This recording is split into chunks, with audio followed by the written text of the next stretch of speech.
Hi, friend. You're in the right place. This is the Beauty in Burnt Toast. Life gets a little messy, faith gets real, and hope shows up when we least expect it.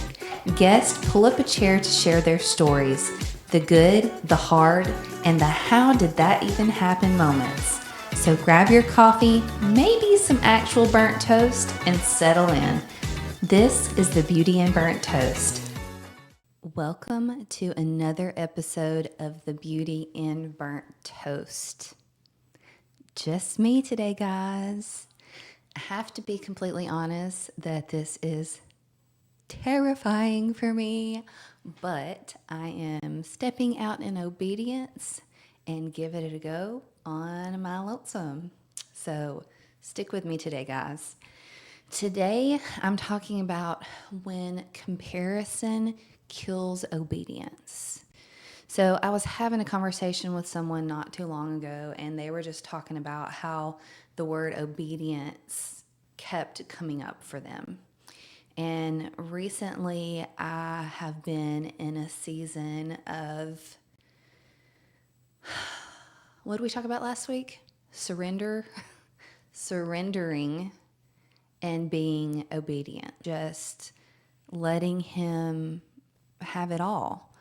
I have really been struggling, if I'm being honest, because I thought my life was going to go one way. I never saw it changing. And then it was just like a Mack truck. And I feel like sometimes when you pray for things, they don't come on gradually. They just kind of smack you in the face sometimes in the best way possible. And that's kind of what I feel like happened for me. So, when it comes to comparison, recently, most of you know, I started a TikTok. I didn't want to start a TikTok for so long. I was like, no TikTok for me. It's not happening. But with this platform and really trying to be bold and share the message of Jesus, a lot of people around me were like, TikTok is the quickest way to get your message out there. So I was like, okay, fine, no big deal. I will post my videos on there. I don't even have to look at anything else. Right? It's that simple, right? Not so much. Because I feel like you put it on there and then it's like, how many views do I have? What is this person doing? What is that person doing? Comparison, right? Does God want us to look at everyone else, or does he want us to stay on the path that he's given us? What's the point? For us to put out there the word that he has downloaded into us. So why do we do it? Why do we look at other people? Social media has just turned us into this machine of comparison. And it can completely kill obedience. Because obedience is not easy to begin with. I mean, it's just not like laying everything down and trusting him completely. While I know and I have seen what he can do, it's still hard to not know the end result. Plus, if you're anything like me, you're a little bit of a control freak anyway. So it's just kind of natural to kind of hold on and stay in control. But that's not what he wants. He wants us to surrender and follow him. Do you struggle with this? Like, I really want to know. I want some feedback on this because I know it is just something that I really struggle with on a regular basis. This podcast, like I've said, I've told you before, was not something that was even on my radar. But do you ever get that thing that just kind of like pops up and you say it out loud and it is just so overwhelming? Like, it did not come from you because when you say it, you feel like you are going to cry, throw up, and pass out all at the same time. Is that just me? Have you felt like that? Yeah, that's how I felt. Like I just knew it was from God. And it's not been easy. Sometimes I'm just like imposter syndrome. Like, why am I doing this? Like, somebody else could do this, but somebody else is not saying yes. Like, I chose to be obedient and say yes to this. And sometimes I wonder and question, and I'm like, where is my next guest going to come from? Like today, I'm like, it's just me. But I feel like this is what God wanted. But in those times when I start to question, that's when he drops something on me. Whether it's the next person to be on the podcast that I wasn't expecting. Y'all, my last guest, Vicky, I was in the coffee shop randomly. I ran into her sister and she's like, hey, I want to connect you with someone. And then another day, like I'm just down in the dumps and I get a message from somebody, hey, I saw the podcast and I really want to talk to you about it. It meant a lot to me. Like, that is why I do this. And I feel like God drops those little nuggets along the way just to let you know that he's there and he appreciates your obedience, and then everything's going to be okay. Because it's hard. Being obedient is like, I don't know, I feel like training for a marathon, which, I mean, I'm not a runner. I'm not training for a marathon anytime soon, but I can just imagine that it's super hard and it's a lot of work, and you have to show up every day and say yes. Give him your yes. So I want to share this scripture with you real quick that I felt like really just goes along with this comparison killing obedience. So in Matthew 14:29 through 30, we're talking about Peter here and Jesus. He said, come. And climbing out of the boat, Peter started walking on the water and came toward Jesus. But when he saw the strength of the wind, he was afraid. And beginning to sink, he cried out, Lord, save me. Immediately, Jesus reached out his hand, caught hold of him, and said to him, you of little faith, why did you doubt? When they got into the boat, the wind ceased. Then those in the boat worshiped him and said, truly, you are the Son of God. You of little faith, why did you doubt? Why do we doubt?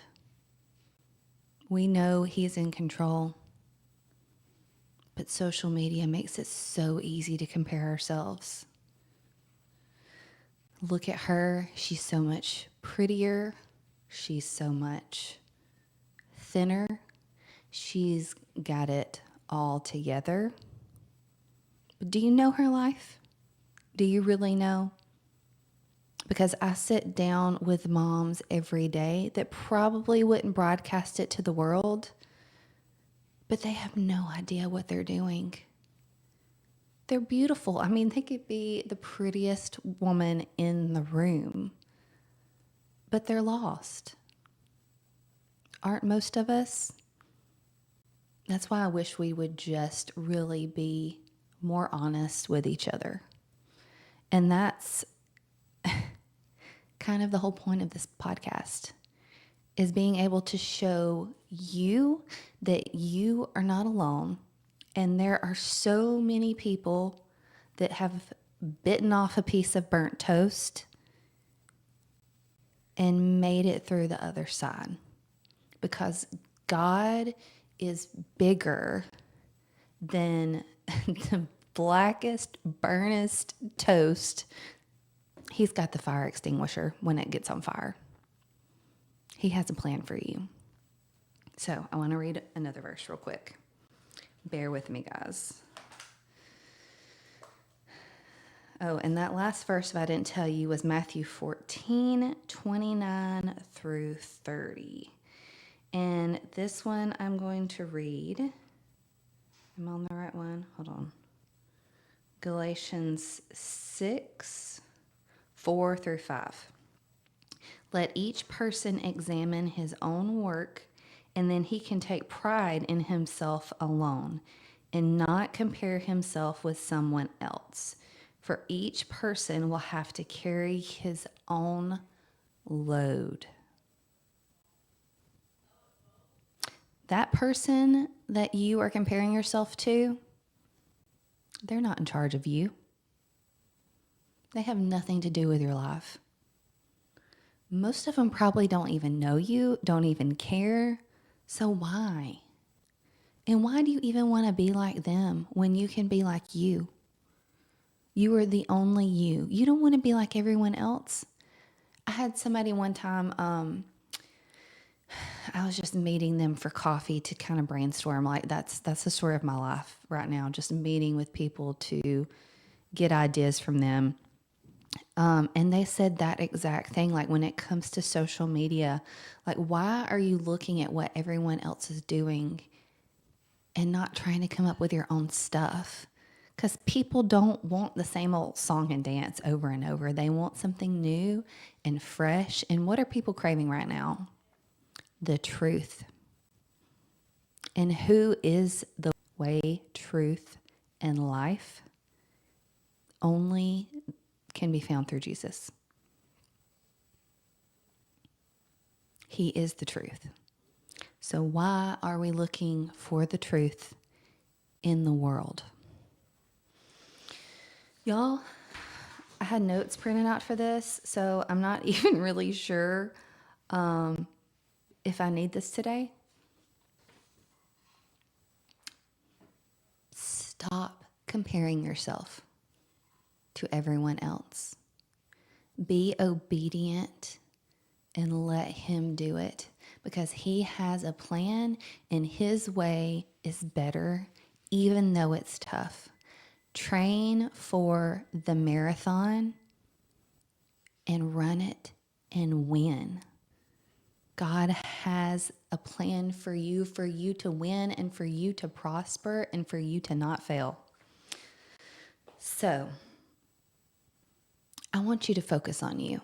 Last week's podcast was on surrendering and focusing on yourself so that your cup overflows and bleeds into every other part of your life. So today I'm asking you, be obedient, stop comparing, look inward, and work on you. Last thing, take a look at your life and ask where you have taken your eyes off of Jesus. Like, at what point are you like Peter and you're taking your eyes off him and you're sinking into the water? Think about it. Put your eyes back on him so comparison does not drown you and take you away from the ultimate goal and what God has planned for your life. If you think you've started sinking, just cry out to him. Lord, save me. He'll reach for you just like he did Peter. He's always there. In our darkest moments, he is there. And I'm here too. If you want to talk, reach out. I'd love feedback from you. I would love to chat on what you're dealing with, because I'm dealing with it too. We're all dealing with it. As women, comparison is the toughest thing. Like, it is so hard.